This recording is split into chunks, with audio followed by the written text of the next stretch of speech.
Congress BRS పార్టీలు జతకట్టి బీజేపీని నిలువరించే ప్రయత్నం చేస్తున్నాయని బీజేపీ రాష్ట్ర అధ్యక్షుడు కేంద్ర మంత్రి కిషన్ రెడ్డి అన్నారు. రెండు పార్టీలు కూడా రిజర్వేషన్ల మీద మాట్లాడుతూ ఎన్నికల్లో లబ్ధి పొందాలని చూస్తున్నాయని విమర్శించారు.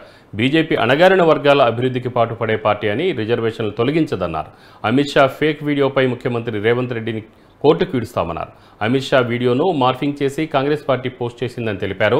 ఆధారాలు లేకుండా ముఖ్యమంత్రి ఇలాంటి ఆరోపణలు చేయడం క్షమించరాని నేరమన్నారు. ఆయనపై కోర్టుకు వెళతామన్నారు.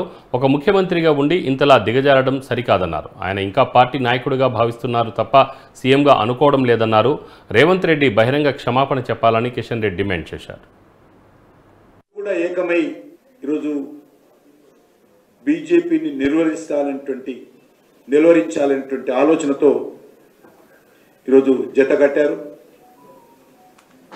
ఈ రెండు పార్టీలకు తోడు ఎంఐఎం పార్టీ, వీళ్ళ ముగ్గురు కలిసి ఒప్పందం కుదుర్చుకొని మీకు మేము మాకు మీరు మన ఇద్దరికి ఎంఐఎంఐ అనే విధంగా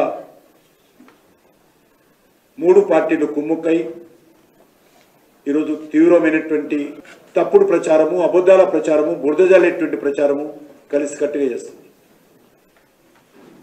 ఒక ఆయన అంటాడు రిజర్వేషన్స్ తీసేస్తారని, ఇంకో ఆయన అంటాడు హైదరాబాదు కేంద్ర పాలిత ప్రాంతంగా ప్రకటిస్తారని, ఇంకో ఆయన అంటాడు కృష్ణా నదిని ఢిల్లీకి పంపించేస్తున్నారని.